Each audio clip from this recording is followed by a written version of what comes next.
Sorprendió la noticia que dio Maju Lozano, conductora de radio y televisión, al decir al aire, al contar justamente allí en su programa, soy autista. Estamos, creo, acostumbrados a entender, a saber lo que padecen muchos niños, ¿no?, con la condición autista, pero por allí nos sorprende esto de una persona que a la edad de ella, ya adulta, se entera, le dan el diagnóstico que es justamente autista. Pone el tema en el tapete, pero esto por allí enoja a diferentes padres porque entienden que se tocó el tema con una banalidad interesante que no es la manera de hacerlo. Claro, eso iba a decir, ¿no? Que al revés de lo que yo hubiese pensado, quizá de lo que ella misma pensaba o pensó en ese momento que iba a contribuir a tomar más conciencia acerca del tema, muchos papás criticaron esto y dijeron, como bien decías, Majo, que se estaba banalizando el tema. Bueno, está con nosotros Verónica Torres, que es mamá de 2 niños con autismo, pero además miembro de la Asociación Autismo Mendoza. Ya nos has visitado otras veces. Hola, Vero, ¿cómo va? Hola, ¿cómo estás? Muy bien, Buen muchas día. gracias por la invitación. Por venir a traer tu testimonio y tu vivencia de nuevo aquí al programa. ¿Escuchaste esto de Maju Lozano? Sí. ¿Y qué te pareció? ¿Cómo te llegó a vos eso? ¿O cómo les llegó a ustedes como asociación? En cuanto... creo que hay 2 cosas que hay que diferenciar, ¿no? Primero, en cuanto al diagnóstico, es genial, nosotros celebramos que una persona pueda encontrarse después de 51 años y poder dar con un diagnóstico. Eso es fantástico. Hay muchas personas adultas autistas y bueno, es verdad que nosotros pensamos en que solamente niños, pero bueno, nuestros niños van creciendo y van siendo. Hay muchas personas que nos escriben también por ahí en búsqueda de profesionales porque tienen sospechas de, o hay muchos que llegan al diagnóstico después del diagnóstico de sus hijos también, siendo padres de hijos con autismo y llegan los papás después. El tema por ahí, creo que también fue sin intención, pero cómo ella lo expresó en realidad, por ahí eso es lo que generó un poco de malestar. Claro. Quizás tampoco contaba con las herramientas en ese momento para poder hablar del tema. Quizás recién se estaba empapando un poco. Podría haber hablado de los trastornos sensoriales que padecen las personas con autismo. Padecen porque muchas veces es un padecimiento, es una palabra fea, pero por ahí el tema de los sonidos, que nos hace mal. ¿De qué manera errónea sentís que lo contó, que lo dijo? Cuando habló el tema del color rojo y que le hacía mal, no niego que le hace mal, pero eso fue tomado en realidad por los papás. No te hablo como la asociación, sino como papás de hijos con autismo, que por ahí es mucho más que eso. Había gente por ahí en las redes sociales, porque esto se hizo muy viral, que se compadecía de su padecimiento, ¿no? Y realmente por ahí el vivir día a día es mucho más que eso, es muy complejo. Estuvo mal comunicado por parte de la que seguramente, ¿no? A eso me refiero. Hasta el desconocimiento, digo, de dar un ejemplo tan superficial y quedar ahí, ¿no? Se entiende. Pues el día a día es más complejo. Y lo vivís en carne propia con tus 2 chicos que se llaman, recuérdame. Bautista de 13 hace poquito, Santiago de 17. Bauti y Santi. ¿Y qué tan complejo es? ¿Cómo es de complejo convivir con una personita, en este caso tus chicos, que tienen autismo? Bien, lo primero es la búsqueda del diagnóstico. Uno sabe que algo tiene. Mis diagnósticos fueron muy distintos. Con Bautista llegamos a los 3 años al diagnóstico de autismo. Y yo sabía que había algo más, que por ahí es este sentimiento que tienen las personas adultas con autismo. Que saben ¿Qué te hacía sentir eso? ¿Qué notabas? Yo en él notaba un montón de los signos de alarma y los vi en un folleto y dije, bueno, esto tiene mucha relación con lo que tiene mi niño. Cuando yo pude dar con su diagnóstico sentí alivio. ¿Pero qué era concretamente? Para que quizás podamos ayudar en la casa a decir... Bien, no fijaba la mirada, cuando uno lo llamaba por su nombre parecía sordo, por ahí en algunas situaciones buscaba aislarse. Hay como muchas características que no todos las tienen. Claro. Ecolalias, repite palabras o frases sin sentido que se quedan pegadas de algo que le gusta, algún dibujo, la tele. hay también movimientos repetitivos estereotipados. Mi hijo agarraba el autito con sus ruedas y hacía así, todo el tiempo.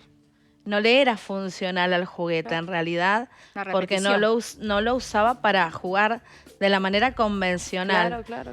Entonces, bueno, por ahí hay otros chicos que mueven las manos, aletean, manos arriba. Significa, perdón, Sí. Vero, pero que no significa que no puedan desarrollar otras características o cualidades. Sí, nosotros estamos desde los 3 meses de vida con terapias. Él tiene otro diagnóstico de base, que es hipoplasia de cuerpo calloso, y llegamos a los 3 años con el diagnóstico de autismo. Eso es de base, y el autismo sí tenía características de autismo. En cambio, con Santiago lo que nos pasó fue un diagnóstico tardío, que por ahí es como más relacionado quizás a un diagnóstico como lo de Majo, Majo Lozano, porque nosotros lo que nos pasaba con Santiago era, veíamos que tenía una afición por el tema musical. En mi casa no habían músicos ni nada. Mi marido sí toca la guitarra, pero bueno, no es algo, toca de hobby, no es algo que estaba todo el día con la guitarra, y el niño aprendió eso. Y quería un bombo, de chiquitito le compramos un bombo, al año tenía el bombo, tocaba, y nosotros decíamos, qué sé yo. Que tampoco por ahí era su cualidad dentro de, claro. Pero también está muy erróneo el tema de decir, bueno, son niños brillantes. Bueno, a él se le dio por la música. Pero junto con eso nosotros notamos a medida que iba creciendo que nunca encajó en sus grupos de pares. Sí, con adultos, con personas adultas o con niños más pequeños de su edad, él se lleva bien. Pero con cuando los pares, hablas de no encajar, es la relación por ahí, o sea, le costaba relacionarse. Le costaba relacionarse. En su primaria, sí, en su primaria. No, de pelearse no, era un niño muy pasivo. Se aislaba quizás.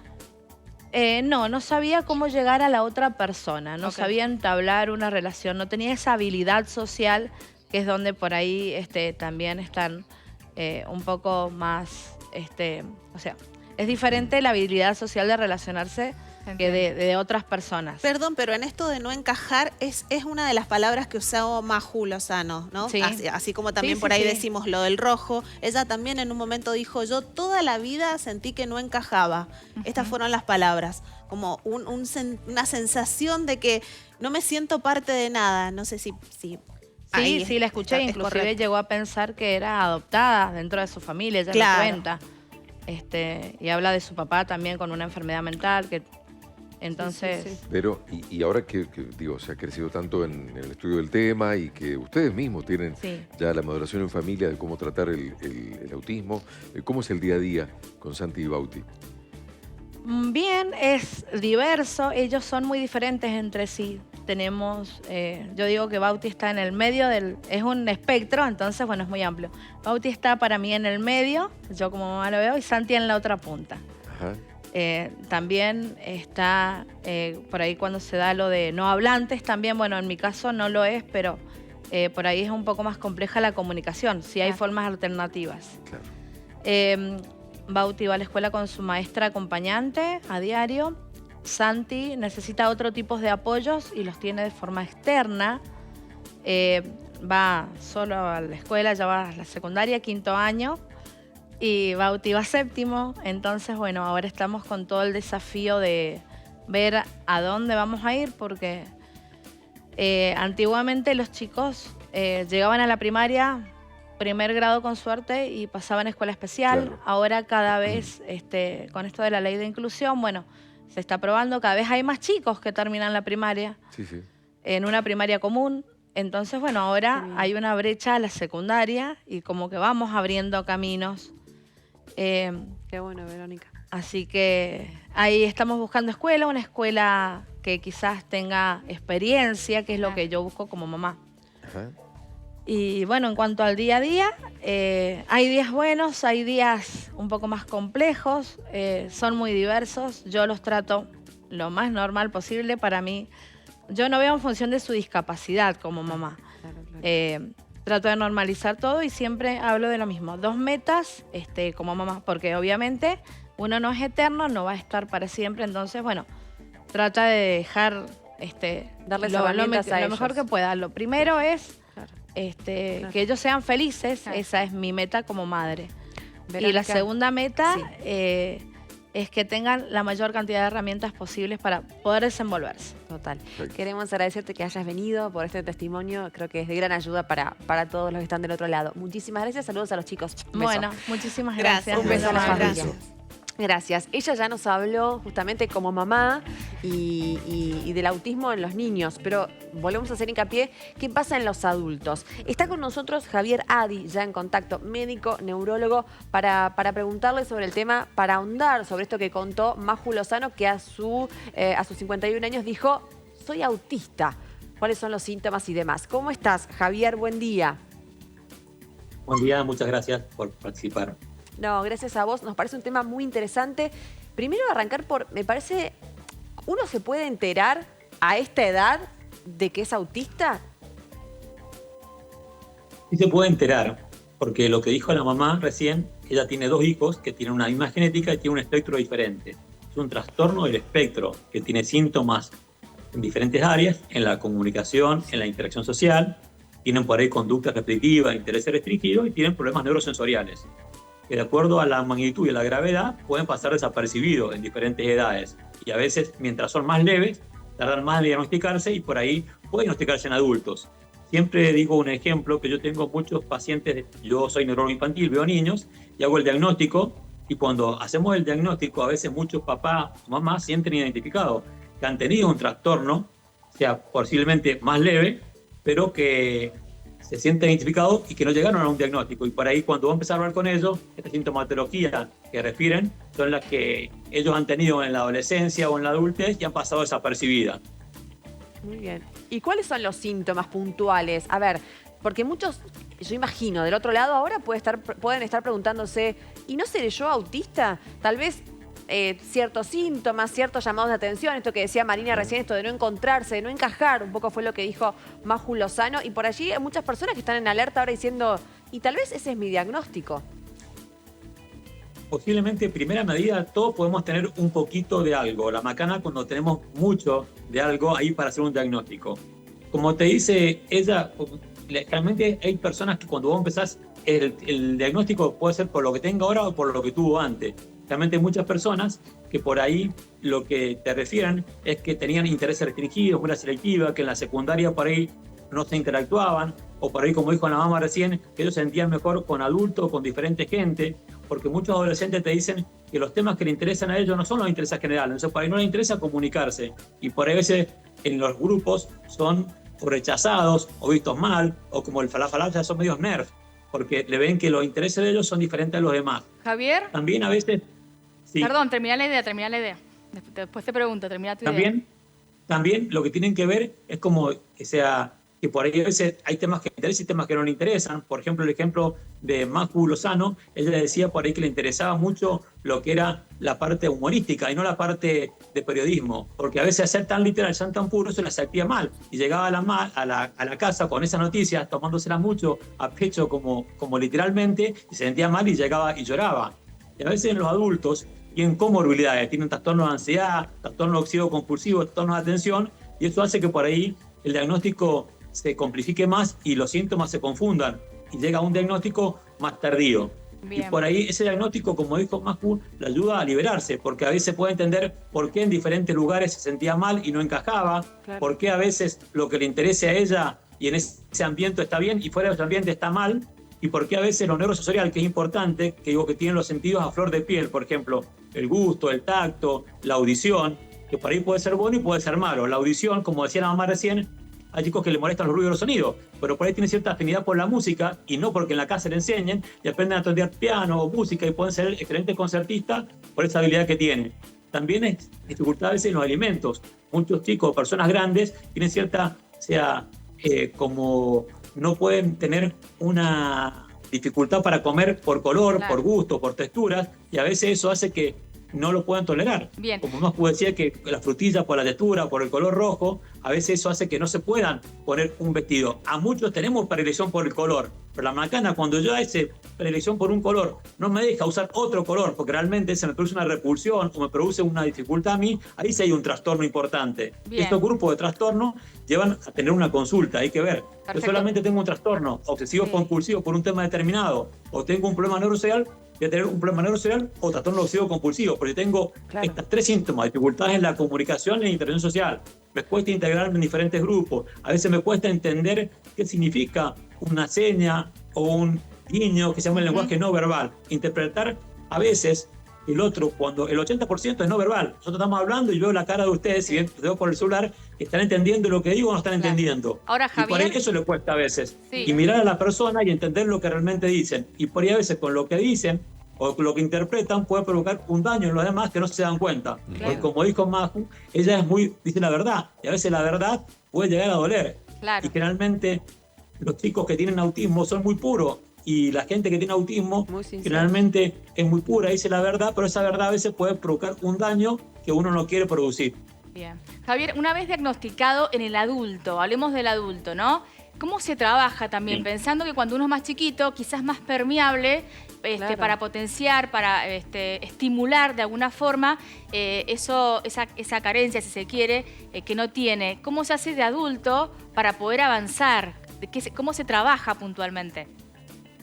Teóricamente hay que ver cuáles son los síntomas que repercuten. Digo yo que un adulto o un niño con autismo no puede ir a comprar un traje en una tienda, tiene que ser un traje a medida.